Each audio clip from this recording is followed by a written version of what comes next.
आईला वृद्धाश्रमात सोडलं, पण दुसऱ्याच दिवशी पत्र आलं. रात्रीचे जवळपास 11 वाजले होते. यशोदा खिडकीजवळ शांत बसली होती. तिच्या डोळ्यात अश्रू दाटले होते. समोर तिची जुनी पेटी होती. त्या पेटीत काही जुने कपडे होते आणि मुलांचा लहानपणीचा एक फोटो. तो फोटो पाहताच ती हळूच हसली, पण पुढच्या क्षणी तिचे डोळे भरून आले. तेवढ्यात बाहेर गाडी थांबली. अर्णवने घराचा दरवाजा उघडला. यशराज आणि शुभम त्याच्या सोबत होते. तिघांच्याही डोळ्यावर गंभीर भाव होते. यशोदाने त्यांच्याकडे पाहिलं शांतपणे. तिच्या मनात अचानक भीती निर्माण झाली. ही भीती का आणि कशी निर्माण झाली असेल हे ऐकण्यासाठी ही कहाणी शेवटपर्यंत ऐका. अर्णव थेट तिच्या जवळ आला. त्याने तिची पेटी उचलली. यशोदाने आश्चर्याने त्याच्याकडे पाहिलं. काय झालं अर्णव? ही पेटी कुठे घेऊन चाललास? अर्णव काहीच बोलला नाही. यशराजने नजर खाली केली. शुभम मात्र खिडकीकडे पाहत राहिला. यशोदा पुन्हा हळू आवाजात म्हणाली, माझ्याकडून काही चूक झाली का? हे ऐकताच अर्णव काही क्षण थांबला, पण त्याने स्वतःला सावरलं. आई, आता आपल्याला निघायचं आहे. पण कुठे? यशोदाने विचारलं. यावेळी कोणीही उत्तर दिलं नाही. सिद्धी दुसऱ्या खोलीतून बाहेर आली. तिने सगळं पाहिलं. तिच्या चेहऱ्यावर चिंता दिसत होती. अर्णव, आईला कुठे घेऊन जातोयस? अर्णवने तिच्याकडे पाहिलं. सिद्धी, आता काही प्रश्न विचारू नकोस. सिद्धीला त्याचा राग समजला नाही. तिने यशोदाचा हात घट्ट पकडला. आई, तू कुठेही जाणार नाहीस. यशोदा मात्र शांतपणे म्हणाली, जाऊ दे बाळा, त्यांना काहीतरी कारण असेल. हे ऐकून सिद्धीच्या डोळ्यात पाणी आलं. कोमलही तिथे आली होती. तिला परिस्थितीची समजच नव्हती. रितिशा मात्र यशोदाजवळ धावत आली. आजी, तू कुठे जाणार आहेस? यशोदाने तिच्या डोक्यावरून हात फिरवला. मी लवकर परत येईन बाळा. पण हे बोलताना यशोदाच्या आवाजात वेदना होत्या. अर्णवने तिची पेटी उचलली. यशराजने घराचा दरवाजा उघडला. शुभम अजूनही शांत उभा होता. यशोदा शेवटचंच घराकडे पाहत राहिली. या घरासाठी तिने आयुष्य दिलं होतं. प्रत्येक भिंतीत तिच्या आठवणी होत्या. प्रत्येक कोपऱ्यात मुलांचं बालपण होतं. तिने घराच्या देवघराकडे पाहिलं, हात जोडले आणि डोळे मिटले. देवा, माझ्या मुलांना सुखी ठेव. आणि ती घराबाहेर पडली. गाडीमध्ये बसल्यानंतर बराच वेळ शांतता होती. यशोदा मागच्या सीटवर बसली होती. तिच्या हातात जुनी पेटी होती. ती खिडकीबाहेर पाहत होती. रस्त्यावरील दिवे मागे जात होते, पण तिच्या मनात जुन्या आठवणी येत होत्या. अर्णव लहान असताना आजारी पडला होता. संपूर्ण रात्र यशोदा त्याच्याजवळ बसली होती. यशराजच्या शिक्षणासाठी तिने दागिने विकले होते. शुभमच्या कॉलेजची फी भरताना तिने स्वतःसाठी नवीन साडी घेतली नव्हती. मुलांच्या प्रत्येक गरजेआधी तिने स्वतःच्या गरजा बाजूला ठेवल्या होत्या. पण आज तीच आई मुलांसाठी ओझं झाली होती. गाडी अचानक एका मोठ्या इमारतीसमोर थांबली. यशोदाने बाहेर पाहिलं. तिच्या डोळ्यात भीती उतरली. समोर मोठा फलक होता, आनंद वृद्धाश्रम. यशोदाचे हात थरथरू लागले. तिने अर्णवकडे पाहिलं. मला इथे आणलंय? अर्णवने मान खाली घातली. आई, काही दिवस इथे राहा. काही दिवस? यशोदा हसली की आता कायमचे. अर्णवकडे उत्तर नव्हतं. यशराज पुढे आला. त्याच्या डोळ्यात अश्रू होते. आई, आम्हाला माफ कर. यशोदा त्याच्याकडे पाहत राहिली. तुम्ही सुखी राहा बाळांनो, ती एवढंच म्हणाली. तिने कोणावरही राग केला नाही, कोणाला दोष दिला नाही, कोणतीही तक्रार केली नाही. ती आपली पेटी घेऊन हळूहळू वृद्धाश्रमात गेली. दरवाजापाशी पोचल्यावर ती थांबली. तिने एकदा मागे वळून पाहिलं. अर्णव गाडीत बसला होता. यशराजचे डोळे खाली होते. शुभम खिडकीतून बाहेर पाहत होता. गाडी निघून गेली. यशोदा मात्र तिथेच उभी राहिली. तिच्या डोळ्यातून अश्रू वाहत होते, पण तिने स्वतःला सावरलं. माझ्या मुलांना माझी गरज नाही, पण देवाला माझी गरज असेल. ती आत निघून गेली. घरी परतल्यानंतर वातावरण बदललं होतं. घरात कुणीही नीट बोलत नव्हतं. सिद्धीने अर्णवला थांबवलं. तुम्ही आईला असं कसं सोडलत? अर्णव चिडून म्हणाला. आपल्याकडे दुसरा पर्याय नव्हता. पर्याय नव्हता? सिद्धी ओरडली की तुम्हाला आई नको होती. अर्णव काहीच बोलला नाही. यशराज मध्ये पडला. सिद्धी, आता परिस्थिती समजून घे. मला सगळं समजतंय, पण आईला काहीच समजत नाही का? कोमलने सिद्धीला शांत करण्याचा प्रयत्न केला. रितिशा मात्र शांतपणे विचारत होती, आई परत कधी येणार? या प्रश्नाचं उत्तर कुणाकडेच नव्हतं. त्या रात्री कुणालाही झोप आली नाही. पण सर्वात जास्त बेचैन होता शुभम. तो आपल्या खोलीत एकटाच बसला होता. त्याच्या हातात एक जुना फोटो होता. त्या फोटोमध्ये यशोदा त्याला मिठी मारत होती. शुभमच्या डोळ्यात अश्रू आले. त्याला काहीतरी आठवत होतं. आईला वृद्धाश्रमात पाठवण्यामागचं खरं कारण त्याला माहिती होतं, पण त्याने कुणालाही सांगितलं नव्हतं. त्याने फोन हातात घेतला. यशोदाचा नंबर पाहिला. कॉल करण्यासाठी बोट पुढे केलं, पण अचानक त्याने फोन बाजूला ठेवला. आत्ता नाही, योग्य वेळ येऊ दे. दुसऱ्या दिवशी सकाळ झाली. घरात सगळे नेहमीसारखं सुरू झालं, पण अचानक दाराची बेल वाजली. अर्णवने दरवाजा उघडला. बाहेर पोस्टमन उभा होता. अर्णवजी? हो. पोस्टमनने एक लिफाफा दिला. तुमच्यासाठी आहे. अर्णवने लिफाफा हातात घेतला. त्यावर मोठ्या अक्षरात लिहिलं होतं, अर्णवसाठी, यशोदा. अर्णवच्या चेहऱ्यावरचे भाव बदलले. यशराज आणि शुभमही जवळ आले. सिद्धी, कोमल आणि रितिशा देखील तिथे आल्या. अर्णवने लिफाफा उघडला. आत एक छोटंसं पत्र होतं. त्याने पहिली ओळ वाचली. माझ्या मुलांनो. अर्णवच्या डोळ्यात पाणी आलं, पण पुढची ओळ वाचताच त्याच्या हातांना थरथर सुरू झाली. पत्रात लिहिलं होतं, काल तुम्ही मला सोडलत, पण मला त्याचा राग नाही, कारण मला माहिती आहे तुम्ही जे केलं ते तुमच्या इच्छेने नव्हतं. सगळे एकमेकांकडे पाहू लागले. अर्णवने पुढची ओळ वाचली. मला तुमचं खरं कारण माहिती आहे. घरात अचानक शांतता पसरली. यशराजने घाबरून शुभमकडे पाहिलं. शुभमने नजर खाली केली. अर्णवने त्याच्याकडे पाहिलं. शुभम, तुला काय माहिती आहे? शुभम काहीच बोलला नाही. अर्णवने पत्र पुढे वाचलं. आणि जर माझ्यावर अजूनही थोडासा विश्वास असेल तर उद्या सकाळी जुन्या घरात या. खाली फक्त एक वाक्य होतं, कारण तिथे तुमच्या वडिलांनी तुमच्यासाठी काहीतरी लपवून ठेवलं आहे. सगळे स्तब्ध झाले. अर्णवच्या हातातून पत्र खाली पडलं. यशराजच्या चेहऱ्यावर भीती होती. शुभमच्या डोळ्यात मात्र सत्य होतं. सिद्धीने त्याच्याकडे पाहिलं. शुभम, तुला हे आधीपासून माहिती होतं? शुभमने हळूहळू मान वर केली. त्याच्या डोळ्यात अश्रू होते. तो फक्त एवढंच म्हणाला, हो, पण आईने मला हे कुणालाही सांगू नकोस म्हटलं होतं. सगळे त्याच्याकडे पाहत राहिले. पण त्याच क्षणी दारावर पुन्हा जोरात टकटक झाली. अर्णवने दार उघडलं. दारात एक अनोळखी व्यक्ती उभी होती. तिच्या हातात यशोदाची जुनी पेटी होती. ती शांतपणे म्हणाली, ही पेटी यशोदाताईंनी तुमच्यासाठी पाठवली आहे. अर्णवने पेटीकडे पाहिलं, पण पेटीवर एक कागद चिटकवला होता.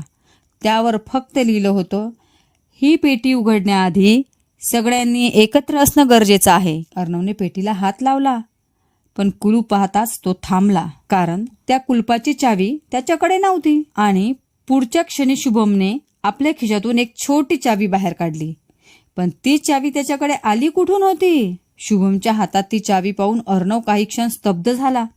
यशराजनेही त्याच्याकडे आश्चर्याने पाहिलं. सिद्धीच्या मनात अनेक प्रश्न होते. कोमल आणि रितिशा शांत उभ्या होत्या. अर्णवने शुभमला थेट विचारलं, ही चावी तुझ्याकडे कशी आली? शुभम काहीच बोलला नाही.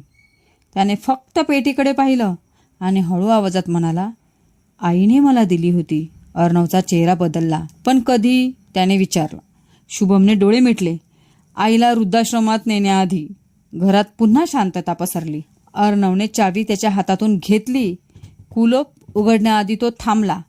त्याला यशोदाचं पत्र आठवलं. ही पेटी उघडण्याआधी सगळ्यांनी एकत्र असणं गरजेचं आहे. सगळे पेटीभोवती जमले.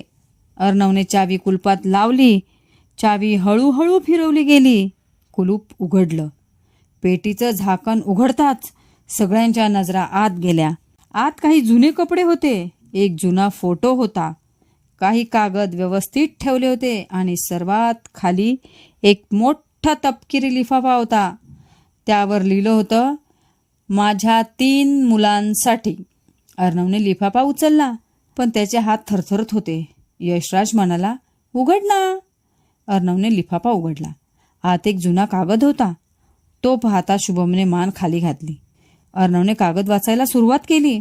आजपासून अनेक वर्षापूर्वी तुमच्या वडिलांनी एक निर्णय घेतला. तो निर्णय तुम्हाला कधी सांगितला नाही, कारण त्यांना भीती होती तुम्ही एकमेकांपासून दूर जाल. अर्णवने वाचणं थांबवलं. बाबांनी काय लपवलं होतं? यशराज बेचैन झाला. शुभम मात्र शांत होता. अर्णवने पुढे वाचलं. तुमच्या वडिलांनी आपल्या आयुष्याची सगळी बचत एका जागी गुंतवली होती, पण ती संपत्ती तुमच्यासाठी नव्हती, ती एका मोठ्या कारणासाठी होती. सिद्धीने विचारलं, कशासाठी? अर्णवने पुढचं पान उघडलं. त्यावर एका गावाचं नाव होतं आणि त्याखाली अनेक कुटुंबांची नावे होती. यशराजने कागद हातात घेतला. तो वाचतात त्याचे डोळे भरले. हे हे शक्य नाही. अर्णवने विचारलं, काय झालं? यशराज काहीच बोलत नव्हता. शुभमने शेवटी सत्य सांगितलं. बाबांनी त्या गावात एक छोटी शाळा उभी केली होती. सगळे त्याच्याकडे पाहू लागले. पण त्याबद्दल आपल्याला कधीच का सांगितले नाही? सिद्धीने विचारलं. शुभम म्हणाला, कारण ती शाळा त्यांच्या नावावर नव्हती. मग कोणाच्या नावावर होती? शुभमने हळू आवाजात सांगितलं, आईच्या नावावर. अर्णवला धक्का बसला. यशोदा आईच्या? शुभमने मान हलवली. हो. आता सगळं चित्र हळूहळू स्पष्ट होत होतं.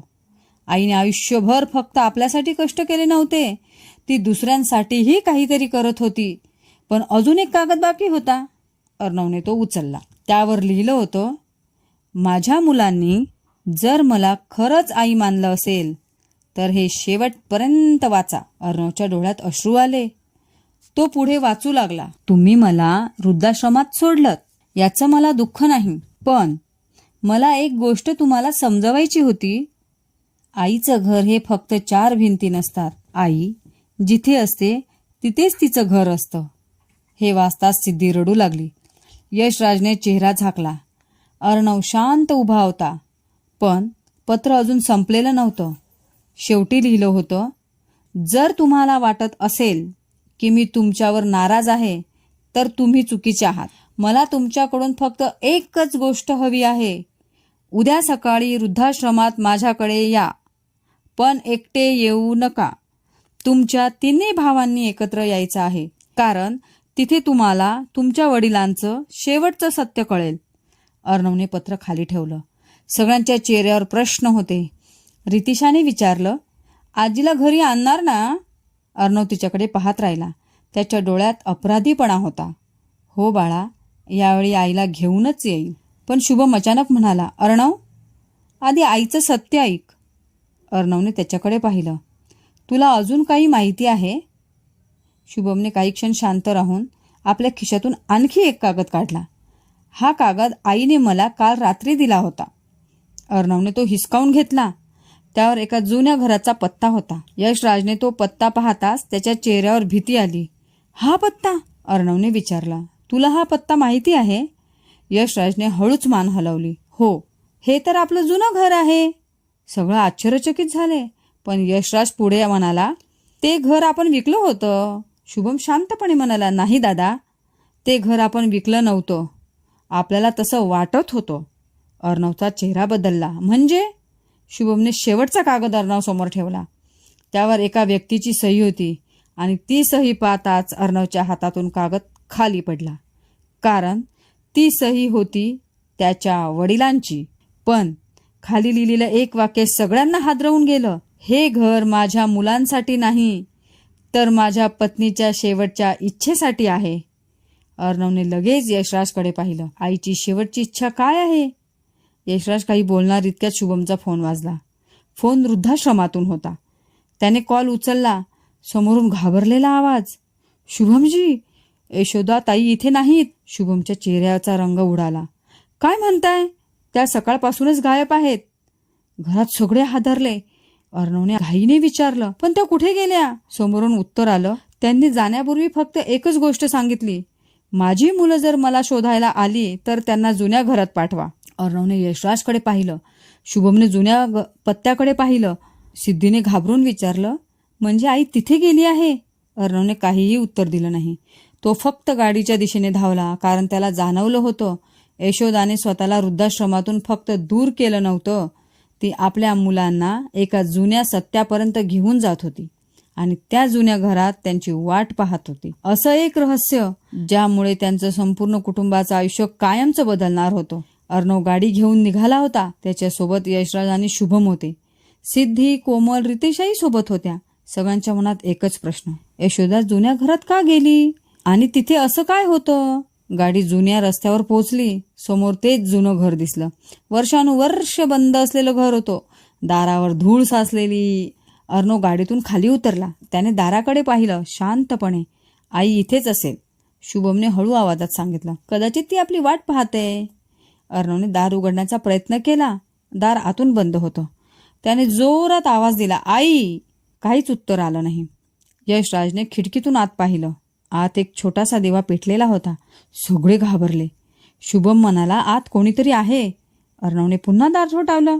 आई, मी अर्णव आहे. काही क्षणांनी दार हळूहळू उघडलं आणि समोर यशोदा उभी होती. तिच्या चेहऱ्यावर थकवा होता, पण डोळ्यात शांतता होती. अर्णव तिच्याकडे धावत गेला. आई. यशोदाने त्याला थांबवलं. आधी आत या. सगळे घरात आले. घराच्या मध्यभागी एक मोठं टेबल ठेवलं होतं. त्यावर अनेक जुने फोटो होते. काही कागद होते आणि त्यांच्या वडिलांची जुनी डायरी. अर्णवने डायरी हातात घेतली. आई, हे सगळं काय आहे? यशोदा काही क्षण शांत राहिली. मग ती म्हणाली, तुमच्या वडिलांनी काहीही लपवलं नव्हतं. लपवलं होतं ते मी. सगळे तिच्याकडे पाहू लागले. यशराजने विचारलं, पण का? यशोदा हळूच खुर्चीत बसली. कारण मला माहिती होतं एक दिवस पैसा तुमच्यात भांडण लावेल आणि मला ते कधीच नको होतं. अर्णवच्या डोळ्यात अश्रू आले. यशोदा पुढे म्हणाली, तुमच्या वडिलांनी आयुष्यभर कष्ट केले. त्यांनी घर बांधलं, शेती घेतली, व्यवसाय उभा केला. पण त्यांना शेवटी एकच भीती होती, माझ्या मुलांमध्ये संपत्तीसाठी भांडण होऊ नये. शुभमने डायरी उघडली. पहिल्या पानावर लिहिलं होतं, माझ्या मुलांना संपत्तीपेक्षा एकमेकांची गरज जास्त आहे. सगळ्यांच्या डोळ्यात पाणी आलं. यशोदा पुढे बोलू लागली, तुमच्या वडिलांनी हे जुनं घर माझ्या नावावर केलं होतं, पण ते घर माझ्यासाठी नव्हतं. ते एका मोठ्या कामासाठी होतं. अर्णवने विचारलं, कसल्या कामासाठी? यशोदा उठली. तिने घराच्या मागचा दरवाजा उघडला. मागे एक छोटंसं अंगण होतं. तिथे काही मुलं बसलेली होती. सिद्धीला आश्चर्य वाटलं. ही मुलं कोण आहेत? यशोदा हसली. ही त्या गावातली मुलं आहेत ज्यांच्या शिक्षणासाठी तुमच्या बाबांनी ही सगळी संपत्ती वापरायची ठरवली होती. सगळे स्तब्ध झाले. यशोदा म्हणाली, तुमच्या बाबांनी शाळा सुरू केली होती, पण त्यांच्या जाण्यानंतर ती बंद पडली आणि मी ती पुन्हा सुरू केली. माझ्याकडे जे काही होतं ते मी या मुलांसाठी वापरलं. अर्णवने आईकडे पाहिलं. त्याला अचानक सगळं समजलं. आई गरीब नव्हती. आईकडे पैसा नव्हता असंही नव्हतं, पण तिने तो पैसा कधी स्वतःसाठी वापरला नव्हता. यशराज रडत म्हणाला, आई, मग आम्हाला काहीच का सांगितलं नाहीस? यशोदा त्याच्याजवळ आली. कारण मला तुमच्याकडून पैशाची अपेक्षा नव्हती. मला फक्त तुमचं प्रेम हवं होतं.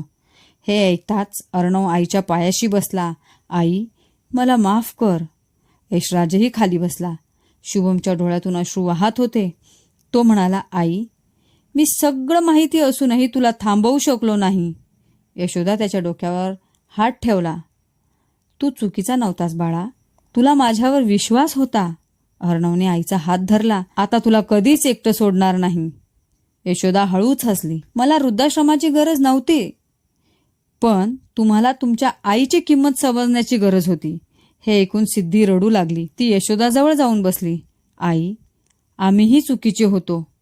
कोमल आणि रितिशाही तिच्याजवळ आल्या. रितिशाने यशोदाला मिठी मारली.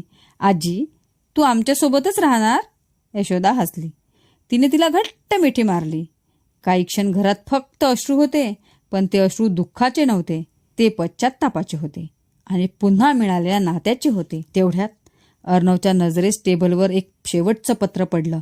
त्यावर लिहिलं होतं, माझ्या मुलांसाठी शेवटचं पत्र. अर्णवने ते उघडलं. त्यात लिहिलं होतं, जर तुम्ही हे पत्र वाचत असाल तर माझी परीक्षा पूर्ण झाली आहे. मला तुमच्याकडून संपत्ती नको. मला तुमच्याकडून एक वचन हवं आहे. कधीही आई वडिलांना ओझं समजू नका, कारण आई वडील म्हातारे होत नाहीत. ते फक्त मुलांसाठी थोडे अधिक हळवे होतात. अर्णवच्या डोळ्यातून अश्रू वाहू लागले. पत्राच्या शेवटी एकच ओळ होती, माझं खरं घर तुमच्या हृदयात असावं. अर्णवने पत्र छातीशी धरलं. यशराज आणि शुभमने आईला मिठी मारली. सगळं कुटुंब एकत्र उभं होतं. यशोदाने देवघराकडे पाहिलं. तिच्या डोळ्यात समाधान होतं. काही महिन्यांनी त्या जुन्या घराचं पूर्णपणे रूपांतर झालं. तिथे एक छोटी शाळा सुरू झाली. शाळेच्या प्रवेशद्वारावर नाव होतं, यशोदा माता शिक्षण केंद्र. अर्णव, यशराज आणि शुभम तिघेही मिळून ती शाळा चालवू लागले. सिद्धी, कोमल आणि रितिशाही मुलांसाठी काम करू लागल्या आणि यशोदा रोज त्या शाळेच्या अंगणात बसायची. मुलांना शिकताना पाहायची. तिच्या डोळ्यात, तिच्या चेहऱ्यावर कायम समाधान असायचं. एक दिवस अर्णव तिच्याजवळ बसला. आई, त्या दिवशी तुला वृद्धाश्रमात सोडलं नसतं तर? यशोदा हसली. तर कदाचित तुम्हाला तुमच्या आईची किंमत कळली नसती. अर्णवने तिचा हात धरला. आता कधीच तुला एकटं सोडणार नाही. यशोदा म्हणाली, मला फक्त एवढंच हवं होतं. मुलांनी आईला नाही, तर आईने मुलांना आपलं मानावं. आणि त्या दिवशी यशोदाच्या डोळ्यात पुन्हा अश्रू आले. पण यावेळी ते अश्रू दुःखाचे नव्हते. ते एका आईच्या पूर्ण झालेल्या त्यागाचे होते. आणि हो, अशाच चांगल्या गोष्टी जर आपल्याला ऐकायच्या असतील तर आपल्या चॅनलला लाईक करा, सबस्क्राईब करा आणि हो, बेल आयकॉनला क्लिक करायला विसरू नका. थँक्यू.